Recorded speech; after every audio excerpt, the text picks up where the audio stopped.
जय हिंद, जय भारत। स्वागत है सभी व्यूअर्स का आपके अपने चैनल जन जागृति फैक्ट्स में। मैं सर्वेश मिश्रा। आज हम लोग चर्चा करने जा रहे हैं केजरीवाल को हाई कोर्ट के द्वारा जो झटका दिया गया उसकी, और इसके साथ ही कोर्ट की कार्रवाई की छत्तीसगढ़ केस के अंदर पीएमएलए की एफआईआर को क्वैश किया गया उसकी चर्चा करेंगे। केजरीवाल बहुत ही सातिर दिमाग इंसान है। यह व्यक्ति देश के लिए खतरा ही है, लेकिन इस व्यक्ति को संभवतः यह नहीं मालूम था भारत के अंदर लोकतंत्र है और देश कानून से चलता है। आज केजरीवाल साहब के वकील मनु सिंघवी महोदय केजरीवाल की गिरफ्तारी को लेकर के हाईकोर्ट गए हुए थे। वहां पर कोर्ट ने भी यही कहा है कि देश कानून से चलता है, न कि सियासी दबाव से। बाहर क्या राजनीति चल रही है इससे कोर्ट को फर्क नहीं पड़ता है। संभवतः अब इस व्यक्ति को पता लगने लग गया होगा कि भारत में कानून का ही राज है। इनके प्रोपोगंडा मचाने से कुछ भी फर्क नहीं पड़ने वाला है। केजरीवाल साहब की मुसीबतें लगातार बढ़ती जा रही हैं। इसी क्रम में आज कोर्ट ने वक्फ बोर्ड के अंदर मंत्री अमानतुल्लाह खान को, जो कि आपके नेता हैं, वक्फ बोर्ड मनी लॉन्ड्रिंग केस में सम्मन किया। इनके ऊपर आरोप है कि यह व्यक्ति वक्फ बोर्ड की संपत्तियों को ही बेच करके खा गया, क्योंकि यह बंदा दीनी है। वक्फ बोर्ड की जमीनें अल्लाह की हैं, बंदा भी अल्लाह का है, तो बेच के हजम कर गया ये बंदा। यहाँ पर ध्यान देने वाली बात है कि ये जो अमानतुल्लाह है, आप पार्टी के नेता, ये वक्फ बोर्ड में मंत्री थे, यानी कि कस्टोडियन थे उस जमीन के, रक्षक ही भक्षक बन गया। और उधर दूसरी तरफ ईडी ने जल मंत्रालय घोटाले के अंदर चीफ इंजीनियर अरोड़ा साहब की 9 करोड़ की संपत्ति को जब्त कर लिया था। इसमें केस था एक अयोग्य कंपनी को कॉन्ट्रैक्ट देने का। यह कॉन्ट्रैक्ट 38 करोड़ रुपए का था, जिसमें से 24 करोड़ का पेमेंट सरकार से ले लिया गया और 14 करोड़ कंपनी को भी दे दिए गए। मतलब 10 करोड़ जो है वो घोटाला मनी। इसमें जब खोजबीन शुरू हुई तो पता लगा कि इसके अंदर तो पूरा तंत्र ही मिला हुआ है।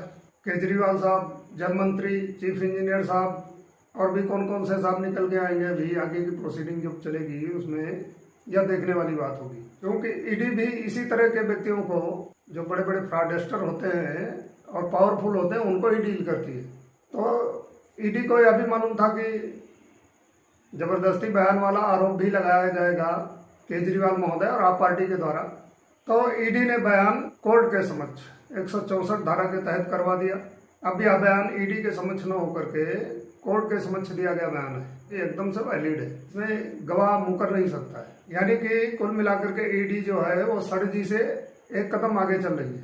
इधर जेल से बाहर आने के बाद संजय महाराज ने जो उपवास घोटाला किया उसका भी प्रकरण सभी लोगों को मालूम ही है। यहाँ पर ध्यान देने वाली बात है कि अमानतुल्लाह के द्वारा जो कांड किया गया, संभावना पूरी तरह यही है कि यह घोटाला भी केजरीवाल के ही आदेश और निर्देश पर हुआ होगा, क्योंकि केजरीवाल साहब का दिवा स्वप्न है प्रधानमंत्री बनना, जो कि इतने 60 समय में लोकप्रियता से तो संभव नहीं है होना। पैसे के बल पर पीएम पद को हासिल करना चाहते हैं। इसीलिए केजरीवाल साहब का टारगेट अरबों खरबों में डॉलर इकट्ठा करना हो गया, रुपया इकट्ठा करना टारगेट हो गया केजरीवाल साहब का। केजरीवाल साहब यह भी भूल गए कि हमारे शास्त्रों में लिखा है, न्यायोपार्जित वित्तम 10 वर्षाणि तिष्ठति प्राप्ते एकादश वर्षे समूलम च विनश्यति। इनका भी 11वां साल चल रहा है।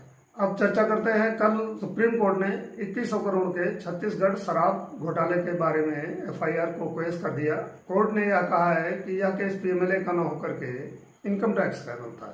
कोर्ट द्वारा एफआईआर क्वैश की गई है शराब घोटाले के मामले में, छत्तीसगढ़ के शराब घोटाले मामले में। इस ऑर्डर को देखते हुए यदि कोर्ट ने केजरी भैया को राहत नहीं दी है तो इसका मतलब साफ है कि कोर्ट ने सभी प्रावधानों का बारीकी से निरीक्षण किया है और केस भी रियल है और सबूत भी बिल्कुल प्रामाणिक और पक्के हैं। छत्तीसगढ़ केस में जो आईएएस लाभी है और कुछ अन्य व्यक्ति सुप्रीम कोर्ट में गए थे, वहां पर सुप्रीम कोर्ट ने स्पष्ट किया तो पीएमएलए शेड्यूल उसके हिसाब से ही ईडी का केस बनेगा, इसी के आधार पर ही ईडी का केस चल सकता है। यहाँ पर यह ध्यान देने वाली बात है कि कोर्ट ने एफआईआर तो क्वैश कर दी पीएमएलए के स्केड्यूल के अनुसार न होने के कारण, किंतु उसने यह नहीं कहा है कि केस नहीं बनता है या केस नहीं चलेगा। कोर्ट के कहे अनुसार यह केस इनकम टैक्स का बनता है। जब इनकम टैक्स के अंदर यह केस प्रोसीड किया जाएगा, उसके बाद में क्या होता है, ईडी की एंट्री होती है, किसकी एंट्री होती है, यह बाद में निर्धारित होगा।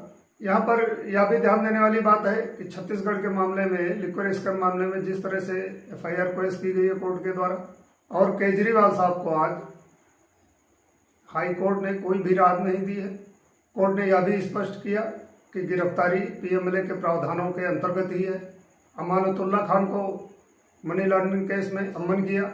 इन सबको मिलाकर के केजरीवाल साहब की मुसीबतें निरंतर बढ़ती जा रही हैं, क्योंकि छत्तीसगढ़ मामले में एफआईआर पेश की गई और केजरीवाल साहब को जेल भेजा गया। इसका मतलब स्पष्ट है कि जो प्रोपोगंडा आप पार्टी के प्रवक्ताओं के द्वारा मचाया जा रहा है, या खुद केजरीवाल साहब के द्वारा मचाया जा रहा है, या जो केजरीवाल साहब के वकील हैं उनके द्वारा जो प्रोपेगेट किया जा रहा है, उस बात का कोई मतलब नहीं बनता है।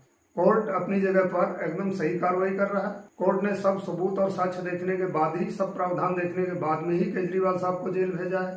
कोर्ट ने स्पष्ट किया है कि गिरफ्तारी पीएमएलए के प्रावधानों के तहत ही की गई है, जो पूर्ण रूपेण सही है।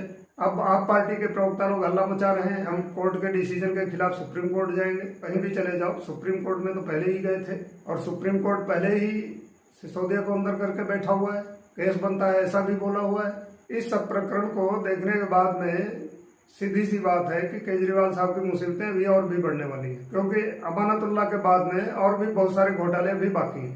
हेल्थ सेक्टर में इन्होंने जो लैब का घोटाला खेला है वो भी अभी बाकी है। अब संभवतः इस व्यक्ति को यकीन हो गया होगा कि भारत में कानून का ही राज चलता है। मिलते हैं अगले वीडियो में। जय हिंद, जय भारत।